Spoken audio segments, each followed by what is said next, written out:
Right, and we are live. Hello, everybody, and welcome to Forever Rugby on Forever Sports for today's Rugby News Live. We are back with the live shows. It's the international season upon us, and we're going to be having 3 live shows a week minimum, really. And that's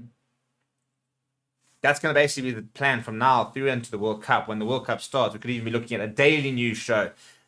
Still busy doing a lot of, obviously, World Cup planning and stuff like that, deciding exactly what our coverage is going to look like. And as soon as we know what our coverage is going to look like, you'll know what our coverage is going to look like. We'll have a cool announcement to show you exactly what we're planning on doing for the World Cup. All I can say is that things are well on their way in terms of planning, and we are hoping that we will have an announcement very, very soon, hopefully in the next month, of what we're going to be doing for the World Cup. So, basically today we're going to be looking at all the latest news. We're going to be looking at KLEYN and whether he's going to be potentially making a Springbok debut. We're going to be looking at England's 38-man squad. We're going to be talking about Dirk Hoogland, who's currently in hospital. We're going to be talking about an announcement of the Samoa squad with a couple of big names involved in that. We're going to talk about some of the latest transfer rumors and stuff like that. So quite a lot to get through over the next sort of hour.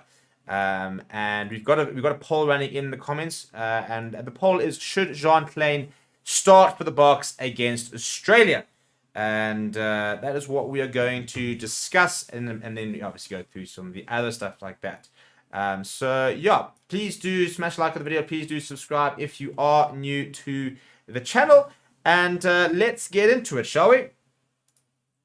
Okay, so KLEYN. So a report has come out yesterday that has confirmed that KLEYN has officially been cleared to play for the Springboks, which means that he will be available for selection come the first test against Australia in a few weeks' time. Now, a couple of things about the Springbok squad. First of all, Rassie Erasmus has confirmed that they will split the squad between the Australia and the New Zealand test, with a bulk of the squad actually going over to New Zealand before the first Australian test. And so it'll be 2 very different sides that will play the first 2 opening matches against the Rugby Championship, as there's then a little break before that final match against Argentina. And this sort of then begs the question: where will KLEYN fit in? Now, there's no Eben Etzebeth for the Rugby Championship, which means there's already a pretty big gap at 4. Now, obviously, Archie Snyman can fill it. Franco Moster could fill it if he needed to. But Marvin always generally really is a out-and-out sort of 5 lock. Jean-Luc Dupree is supposed to be loaning up with the side pretty soon, so he can potentially move in there. But for me, your like-for-like replacement is Eben Etzebeth, and I think that, for Eben Etzebeth rather, is KLEYN. And that now that he's been cleared, I don't see why we do not start him in that first test against Australia. I think it's the perfect sort of quality opposition, a home debut as well in front of a home crowd. I think it ticks every single box to give him the debut that he needs and to start already integrating him into the Springbok squad. The question then, sort of obviously for that he has to then prove is, can he then push for a World Cup spot? Now, I personally don't think that he's that far away from potential World Cup squad. I think that if he starts playing well, I think they'll look at him ahead of Marvin Orie, for example, because I think Archie Snyman has been playing at 5 for Munster, for example, the last couple of months, started doing a lot more line-out work. I'd be very surprised if Marvin Orie doesn't go to the World Cup, but the only reason he wouldn't is if KLEYN really puts his hand up and starts playing really well. So I'd like to see that. I'd like to see players, going out there. And look, I think that Marvin Orie could very well be the lock partner for KLEYN in that first game. Alternatively, you could be starting him next to Archie Snyman, which also would be a pretty good idea for me, would be to play KLEYN next to Archie Snyman in that Australia test. And you then start, like a Franco Moster Lua Diago or an Archie Snyman Lua Diago or Franco Moster. But for me, you're sending Franco Moster to New Zealand. If you're sending, your better squad to New Zealand, Franco Moster is part of that. So it'll be very interesting to see what that first this first Boks squad against Australia's team is going to look like, because that's obviously going to give an indication of what the team against New Zealand would look like, which is, we do play New Zealand twice, but our biggest game of the season really before the World Cup, because when it comes to rugby championships, you can never take Australia for granted. With a home test against Australia, you're kind of thinking, well, we've got to make sure we get that done. We then got a home test against Argentina, so you beat Australia, then basically the expectation as well, you're then playing against New Zealand for the Rugby Championship. You beat New Zealand, you've beaten Australia, you then throw everything at Argentina. We should have enough to beat them, especially at home at Ellis Park. You win the Rugby Championship. And that's exactly what you want to do going into the World Cup. I can tell you right now, Springbok staff are looking at these games going, we want to win all three. We want to win the Rugby Championship games. We want to try and win the Rugby Championship. Yes, they will experiment. There's no doubt about that. There will be certain players who will play who won't be going to the World Cup. I think Evan Lewis will get a game in those three. I don't think he'll go to the World Cup. I think Marco Verstappen will play across some of those games. I don't think he'll go to the World Cup. Alton Yankees will play a part potentially. At this stage, I don't think he goes to the World Cup. So there are a lot of players who will play in these games that won't go to the World Cup. But the focus would still definitely be on trying to win the Rugby Championship. There's no doubt about that. I think that the concept of momentum, the concept of going into the World Cup, having really sort of set the standards and really, come out firing, will give the confidence into the squad I think reaffirm the confidence that they can win the World Cup. I think that there's very few people in that squad that don't believe it. But whenever there's a little bit of doubt and stuff like that, going and winning the Rugby Championship, that really sort of cements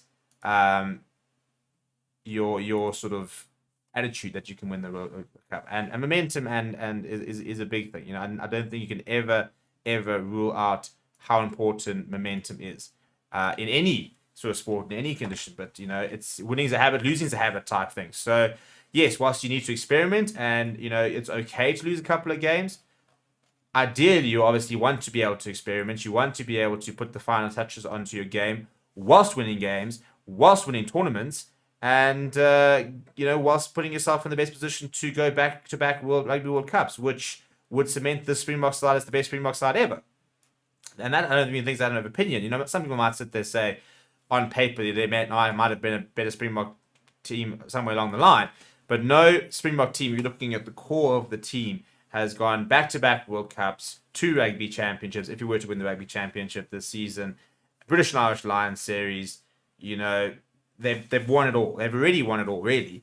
The question is, can they win it again? So they're already one of the best Springbok sides ever. If they were to win the World Cup again this year, I think that cements them as the best Springbok side ever, and arguably one of the best teams ever, because that New Zealand team that won in 2011 and 2015 drew the British and Irish Lions series in 2017. Now, obviously, you're now looking at a much bigger period. Now we're looking at a 4-year period, whereas New Zealand, you're looking at sort of 6-7-year period. So not necessarily comparing apples with apples, but as great teams go, this would have to be one of them. In terms of a 4-year period, winning the Rugby Championship, a World Cup, and a British and Irish Lions series, and potentially, maybe even a Rugby Championship in between them, it does put them in the conversations of one of the best teams ever. We want to be in those conversations, don't we? And I think the Rugby Championship's important because one of the things that Springboks have always struggled with, and one of the reasons maybe they don't get sometimes they don't get the respect they deserve, is their ability to be consistent between World Cup cycles. And, that 2007, 2009 British and Irish Lions series, for example, was really good, but and winning Tri Nations in there. But that's something that for example, New Zealand has done so well over the years, is that they pick up Rugby Championships like it's going out of fashion. So when all of a sudden they win the Rugby World Cup, and I mean, they've won 3, South Africa won 3. They've usually got 2 or 3 Rugby Championships in and amongst that sort of 4 to 5 year period.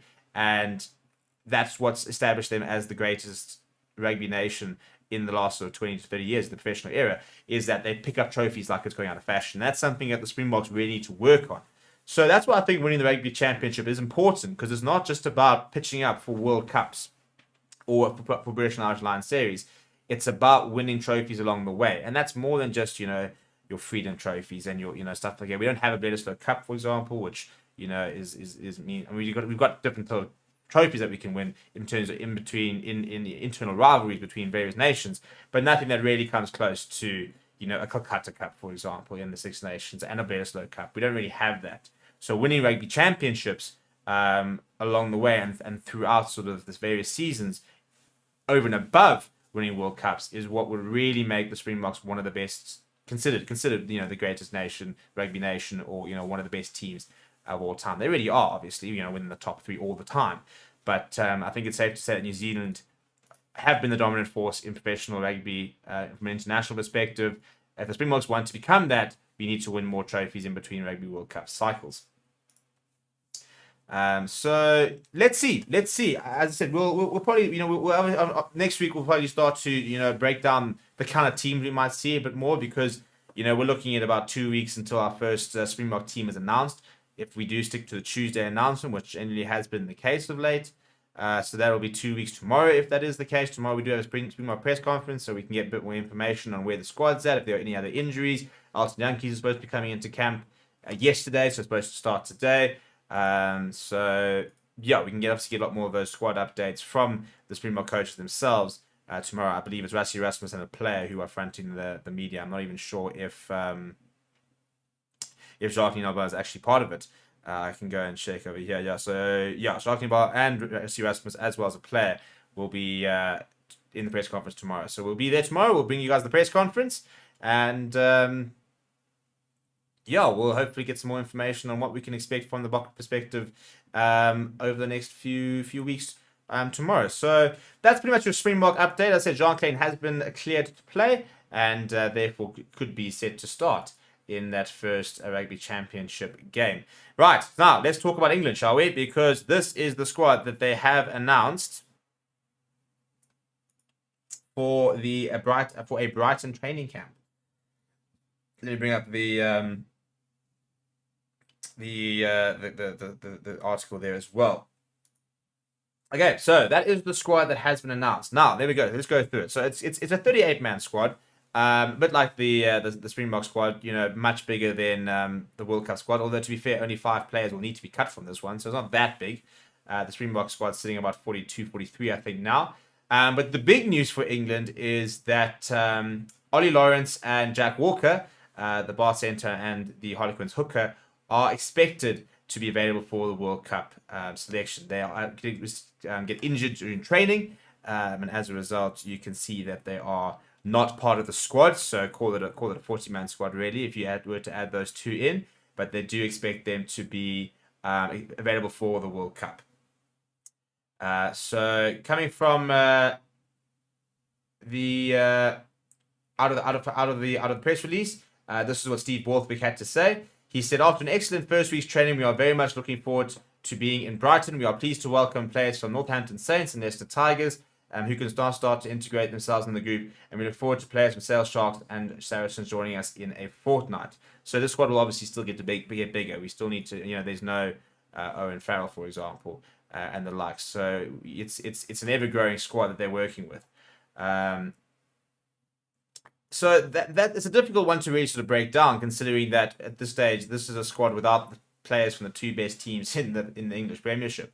So we could be looking at anything sort of 50 plus squad in the end. That will then obviously have to be trimmed down. I think a lot of this will be, an opportunity for players to get used to the systems. A lot of these players will not be on the plane to France, but these are going to be the players that are really sort of looking at your injury roster. So if you were to look at your backup players and in your roster, for example, a lot of the players here involved will be part of that roster. And for them, it's about getting alignment, being part of the setup, so that if they get called into the World Cup in an emergency situation, they're not coming in cold. They're kind of coming in and understanding the setup and knowing what's going on. So yeah, as I said, so we can go through some of them. I mean, obviously, if you're looking at the big names here, Joe Marler was recalled into the squad. Charlie Ewell's played a couple of Currie Cup matches and then has gone back. Alex Dornbrand's still involved there. Some big absentees, obviously, Sam Simmons ruling himself out of the World Cup. Jack Noel doing the same thing, saying that they're not available for the World Cup, which is an interesting concept, isn't it? Players making themselves unavailable for a World Cup so that they can be ready for their club season next season. I think it shows you the shift towards, the club rugby being, one of the pinnacle of rugby, which I don't think will be anytime soon. But Smith's an interesting inclusion there. I like Alex Mitchell as a player. Good to see him there. Johnny May's still around. A couple of other big players. I like Henry Arundel. I think he's a good player as well. A lot of scrum halves in the squad. If you're looking at some of the forwards there, Sam Underhill involved. Obviously, Carl Sinclair is going to be around there. So there's a lot of players here, which are a lot of the sort of the usual suspects, but there's also a lot of players here who, as I said, just will not be involved when it comes to that final selection. So yeah, what do you guys think of this of this England squad? Again, it's difficult to really look at it because we're still waiting on some of their best players. I'm very interested to see what England will be like because, I mean, we're all being honest, they're not look great under Borthwick just yet. It's still a very interesting decision to have made that decision so quickly. They've got a couple of warm-up games, so they've got to try and really get to grips with things. And Borthwick said that the first phase of our preparation continues to focus on ensuring the players are physically equipped for what we need to do in a World Cup campaign. That means the training will be tough and purposeful. The players are rising to the challenge. We'll work hard again this week and we'll enjoy some time together off the field too, which is also an important part of our preparation. So they've obviously got they're now in training camp. You know, they're now looking at, you know, getting up to full fitness. They don't have to worry about playing rugby for another month or two. You know, their warm-up games only start in August. So they've got a bit of time to really sort of sit there and go, right, people have now had 2 to 3 weeks off. They've been relaxed stuff. Now it's about ramping it up, getting themselves into top conditions so that they can then be in playing ready conditions come August. And so it's a very different type of preparation that the Southern Hemisphere sides have because we've obviously got a whole rugby championship ahead. So we do get more matches close to the World Cup. We haven't had a Six Nations campaign. You know, we haven't had the 5 matches that these nations have. So we will have fewer matches going into the World Cup this year than the Northern Hemisphere teams, the Northern Six Nations teams. Which it's difficult to know if it's a good or a bad thing. You know, yes, you know, obviously you'd like to have as much preparation as possible. At the same time, though,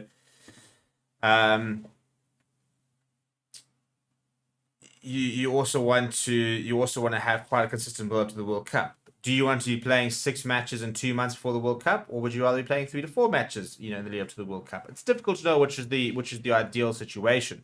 What is interesting is the fact that World Rugby have stepped in to ensure that there is a proper World Cup warm-up season almost, basically, you know, and that all smaller nations, all tier 2 nations, all are going to have genuine warm-up games moving into the World Cup, so that they have the best opportunity of being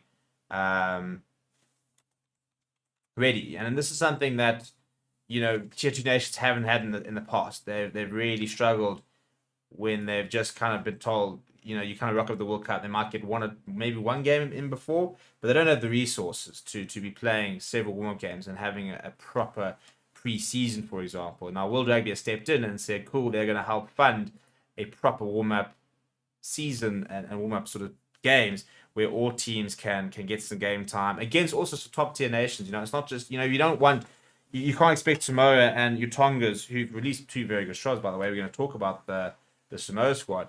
You can't expect them to be able to rock up the World Cup and compete with New Zealand if they've only been playing against Spain and the likes in the last year. And that's no disrespect to Spain, but it's just there's levels to the game. So yeah, it'll be interesting to see how much that makes a difference when it comes to the tier 2 nations. I'm trying to find the Samoa squad graphic so that I can bring it up because it's quite an interesting squad. Where are we at? I had it somewhere.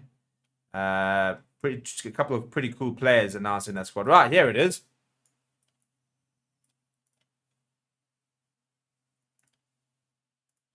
Okay, so that is the Samoa squad that has been announced, and 3 ex-All Blacks and a Wallaby named in the squad. It's a very good squad. It's a very exciting squad. Now, the big names to look out for are, you know, a couple of players who have obviously changed allegiance through the new eligibility laws. So if we look at the 3 ex-All Blacks, there are Charlie Faumina, Stephen Luata, and Lima Supuwaga. I mean, to be able to add Lima Supuwaga to this side is pretty childish. I mean, what a player he is. And then, as if your fly half, Zep's not good enough with him, they then also added Christian Lelofana, who obviously played many a game for the Wallabies, also top quality fly half, to the side. So it's a really, really cool team. And for me, they've got some really good players in some pretty good positions. But I think for me, like Leolofano, I mean, that's just such a cool, good news story. He played, I think, about 20 odd caps for Australia. He's had so many injuries and so much that he's had to deal with, even before in 2017 when he was actually diagnosed with leukemia. And I think it was actually back in 2000. When was he? I think in August he started making his return. But yeah, obviously he was diagnosed with leukemia, had to come back from it, and has successfully come back from it. He played a bit in Japan, and now he's been playing for Moana Pacifica in the last couple of years. And now he's going to he's going to go to a World Cup. It's the pre-World Cup spot, but he's going to go to a World Cup. So I think that's really, really cool. I mean, in terms of a good news story, to see that Christian Leolofano is going to be at a World Cup, I don't think it gets much better than that, to be perfectly honest. I also think that I love watching Lima Superwaga play rugby. Absolutely love it. Like I mean, we all love watching, top flower halves playing, and Superwaga made the big decision to leave New Zealand and give up his All Blacks career. But now it's an interesting way of getting them back. So if you look at other sort of names, Mark Alalatua in the front row obviously plays for Leinster. Jeff Tumaga Allen's a nice player. Tim Nana Williams is a good player.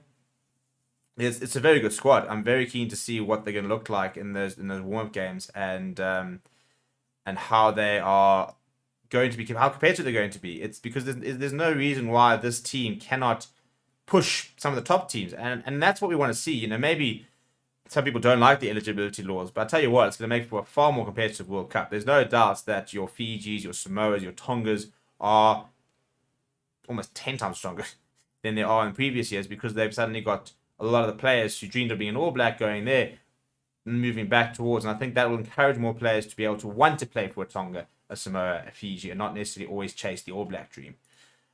So it'll be interesting to see how sort of they go about that. But that's a pretty cool Manu Samoa squad, and obviously we'll sort of dissect that a little bit more as we get to the World Cup.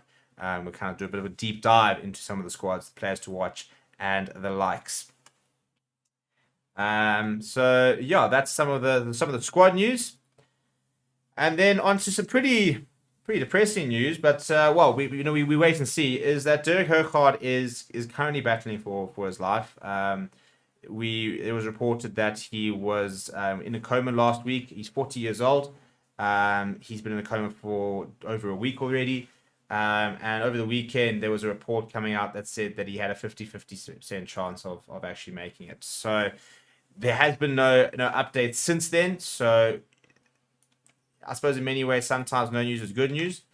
He is still currently fighting in ICU, but he remains in a critical condition down in Pretoria. So yeah, thoughts go out to the family, and we really hope that he does pull through. One of the players, if you listen to all the tributes that's come out, for example,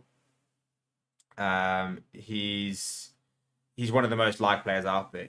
He's not. There's very few people that have come out and said anything bad about him, I think, ever. One of the most likable people, really, really down to earth, really humble type of person. And yeah, we really hope that he can pull through, and hopefully we'll get good news on him as the week goes by. But for now, he remains in a critical condition. There has been no massive update since the weekend. So yeah, thoughts go out to his family, and fingers crossed that we can hear better news as the week goes by. In terms of other news, what else have we got here? What haven't we spoken about? There's a All Blacks game versus, a New Zealand game. New Zealand game, a Wallabies game, a Wallabies Australia A game that was announced today. Where is it? Australia A are taking on Tonga in July, on the 14th of July. So that's going to be quite a cool game. We might even be doing it. So it'll be in Tonga as well, which would be quite cool. Be interesting to see the Australia A side that they put out there. Other news, for example, Ospreys has signed with Macron as a clothing partner. What else have we got here? Some of the news floating around here. Obviously, yesterday we had the All Black squad announcement. This weekend we saw Toulouse beating La Rochelle to win the top 14. I think that's pretty much it, I think a lot more news will sort of filter in. Today's Monday. We're still going to do quite a lot, to be fair. And tomorrow, hopefully, we will hear a bit more from the Springboks and get some news from them. Some of the comments, Vic saying we must use the match against Australia and Argentina to get the non-stars to get a lot of game time. Tian says perhaps overshadowed by Tonga squad, but Samoa is looking properly strong. Upsets on the horizon. I'm in for it. I think there's definitely going to be a few upsets in this World Cup. I think this is not going to be, like Japan beating the Box and Brighton all those years ago. I think we could see a few of those in the World Cup at the rate we're going with some of the squads that are being announced. So hopefully that will be the case because it'll be a lot of fun to see some of these updates. Tian saying also praying for a full recovery for Derek Hokart. And then Sean O'Farrell saying, what do you think of this World League? The World Rugby will say come after the Rugby World Cup 2023. It doesn't sound good. I think it ignores a lot of the Tier 2 nations issues, which is always kind of the case when it comes to World Rugby, isn't it? They're not particularly good at doing their job of developing rugby nations. So yeah, I'm a bit skeptical about it. Obviously, I think we'll have to wait and find the final plan before we make a final judgment. But off the top of my head, I don't think it's a particularly good idea. I don't like the way it's being done and sort of the initial plans. I do think it's going to be very much it's a bit like an old boys club, It's all the elite teams kind of in one section and a whole different section. Then all of a sudden, and teams won't get opportunities. And we're seeing now, as I said, with Tonga, Samoa, Fiji, how some of these teams are getting stronger. Georgia have done a lot of really good work to build their rugby up, and we need to keep encouraging that and keep facilitating that, not shutting it down. And I think any sort of league which will exclude them from the table is not going to do anything good for rugby in general. But unfortunately, World Rugby at the moment, just we don't really trust them, do we, to be making the right calls for the development of rugby, and hopefully we get proven wrong. But at the moment, they're just not making a lot of big strides in ensuring the Tier 2 nations become Tier 1 nations. And we want to move away from the concept of Tier 1, Tier 2 nations and just have 20 to 30 nations who are all pretty strong. Obviously your top 10 will be potentially a different league from your 10 to 20, but let's bridge the gap. Let's make it so that if 15 plays against 5, it's not a whitewash, because that's the case in like a football. Anybody in the top 20 can beat each other type thing. Yes, obviously the top 10 are the teams to beat, but there's not this dramatic drop down every single time you move down the rankings, which in rugby it very much is the case. So that is all we have time for today. We'll be live again on Wednesday. Tomorrow we'll be at the Springbok press conference, so we won't be able to do a live show. But we will be live tomorrow on Wednesday and again on Thursday. The fan forum is hopefully going to come back this weekend. We're just trying to find a time for it. So keep an eye out for that. That'll restart and carry on for the rest of the year, really. After a couple-week break, we had the guys who need a bit of time off stuff. Now we're ready to get it going again, and hopefully some cool announcements surrounding that. Also, I'd like to say a big shout out to Bitdefender, one of our new partners who started this weekend. We'll have an official announcement out today, sort of explaining a little bit more about the partnership. But in the meantime, please do check the description. If you need anything from a cybersecurity point of view, Bitdefender's got you on lockdown. They're making sure that all of our systems are not going to be compromised and that we're not going to get hacked and that we're going to be very, very safe during the World Cup and that nothing's going to go wrong. And I recommend doing the exact same thing. So go and check out Bitdefender. It's really affordable as well, which is really cool. Because sometimes cybersecurity can get stupidly expensive. But it's really affordable and really good. Check out the description and please go show them the support, because the more you guys support them, the more they support us, the better we can get and the more we can do for you. But apart from that, smash like on the video, subscribe to the channel as well, and I'll see you guys all on Wednesday.